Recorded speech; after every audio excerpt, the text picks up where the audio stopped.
Welcome back. We head to the commodity space now with the Chief Executive Officer of Financial Derivatives Company, Mr. Bismarck Rani. Mr. Rani, good morning. And I'm sure you have a thought or two about this increase in electricity tariff. Well, good morning, and thank you for having me this morning.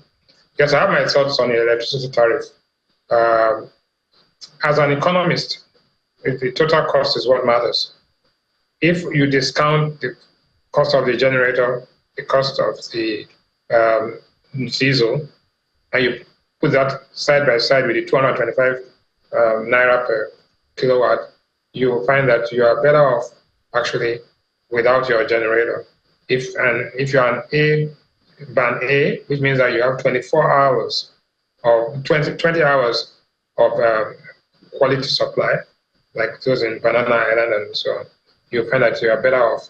So it's a catch-22 situation. You cannot have if you don't get, and if you don't get, you cannot have. I think that's the time. How does it affect commodity prices, which is the most important thing we're talking about? Is that if power supply to the manufacturers is guaranteed at 20 hours a day, right, and it's quality supply, then the investment in assets, which are not core assets, the gas generator, the pipelines and all of that, will not have to be made. And that will bring down the average cost and the prices of the commodities which they are producing and supplying to the market. I think that's the important thing we have to note here. All right, and then we look at the naira. The naira has been gaining for, I think, it's 2 weeks every session now, every consecutive session. We see it closed flat at 1,250. That's in the parallel market. There must be something good we're doing. I hope it's not just about the CBN intervention. No, it's not that. Actually, a couple of things you have to note. One is that the supply has been pretty average. But then because of the high interest rates, foreign portfolio investors and hot money has come into the market. You cannot rely on hot money perpetually. What we've seen is a massive appreciation of the currency, all the way from 1915 to 1250. That's about 700. But in any case, it should not have been at 1915 in the first place. It should have been somewhere much lower. Now, so what you're finding is the currency is finding its fair value because it has been misaligned structurally for some time. I think it's going to stabilize at about this level for some time. It's probably depreciate a little bit as people begin to see through this whole process. But what we noticed yesterday was rather than an appreciation, it stayed flat. There was an appreciation the day before. So what does this mean for commodity prices? It means that those who are importing commodities or raw materials will have a lower cost of importation. But don't forget, many of them had bought some of their raw materials when it was 1900, 1700. So they've come down with the average cost. And you can see that begin to reflect. The price of a bag of rice has dropped to 88,000 naira, as you can see. The price of sugar, a 50 kg bag is now 80,000. And flour is at 60,000. What it does mean is that those who imported these commodities the previous month, the month before that, are now getting new money and lowering their average cost.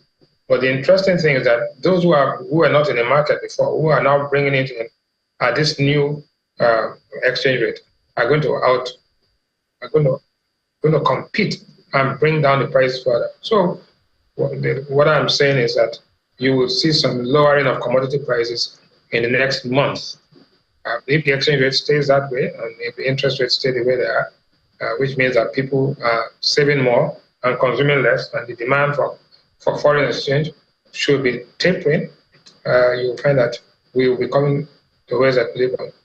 We did an analysis yesterday, which showed that the fair value is now at about 980 naira to a dollar, actually 958 naira to a dollar. So I'm not saying to get there, but that is a benchmark which we should be looking at. And if things are normal and we get the fiscal space right, we might begin to see some appreciation, but let's not get too excited and go ahead of ourselves. Do not think that because it has appreciated for this last month or two, it's going to continue in that direction. Let's not. If not, we'll get into a crisis of false expectations.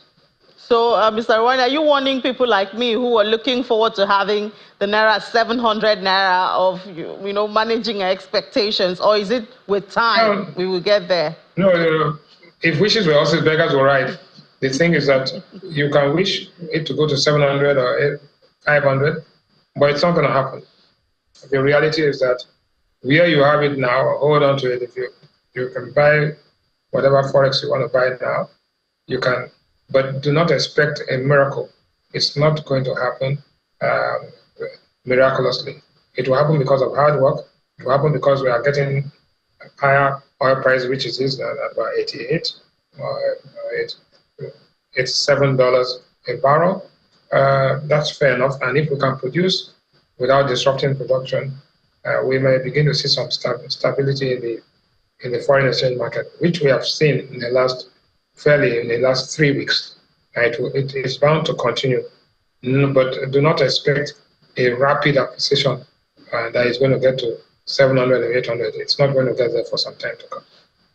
All right. So you did say that one of the factors driving this appreciation of the naira, kind of stability of the naira, is that people are saving more than they're consuming. In the long run, yes. Isn't that going to affect economic activities and have an adverse effect? No, it will not have an adverse effect because whatever is saved is invested. So once savings increases, investment will increase. And when investment increases, every supply creates its own demand. So that's Say's law. So those are fundamental principles of economics. So we have the paradox of thrift that if you save too much, then you end up actually hurting yourself. No. But in this country, savings equal investment. Investment will lead to increase in productivity. Productivity will increase GDP. And all of us will be happier. So it's, but that Keynes said in the long run we're all dead. But in the short to medium term, we will see some improvement. But one point I wanted to make also is that the price of diesel, it was coincidental that whilst we're talking about increasing the tariff, we've seen a reduction in the price of diesel to 1,225, thanks to the Dangote group, Dangote refinery. But again, there are bottlenecks within the system. If the grid collapses, begin to reduce because power supply is stable, then the price of diesel begins to come down because people will not demand the diesel. And there's a strong correlation between the price of diesel and inflation. Once the price of diesel begins to moderate, and we think it will come down to 1,000 naira per liter in the medium term, or maybe end of June or July, then you will see that transportation costs will begin to reduce, logistics costs begin to reduce, and people begin to feel the impact. Do not forget also that we have the minimum wage review that is coming up, which will have some inflationary impact in the short run, but it will stabilize as output increases. But that we have some interesting few weeks ahead of us. I see that. But talking about this 1,250, which Dangote is selling, to the 1,225. 225, beg your pardon, 1,225. That's how much Dangote is selling to them. I wonder where the markup will get to, and who will manage it so that the consumers are not taken for granted in spite of the efforts of Dangote. I'm one of those who is totally against price control. If the supply increases, if you don't need to regulate anything, the price will come down on their own once the supply increases. So we are going to see that this Dangote refinery has brought a new dimension into the diesel equation. And as long as it continues to supply, as long as it gets the crude, because that's important, it's buying crude from different places. If it gets the crude at the guaranteed cost, which is the global price, it should be able to make sure that supply is constant. And once supply is constant and increases, the prices will go down after that. And once the prices go down, then you could see that you even made a mistake of saying 1,250 because there's somehow the price of diesel and the exchange rate seem to coincidentally be moving in tandem. So let us say if the price of diesel declines, inflation declines, the exchange rate will appreciate at the same time. That's some basic principles of economics. All right. So, well, just as you said, interesting weeks ahead And I guess we'll just keep our eyes glued to those numbers and to economists like you. Thank you so much. The Chief Executive Officer of Financial Directors. Thanks for having me. All right, let's take a time out. We'll be back for closing time before Sunrise Daily.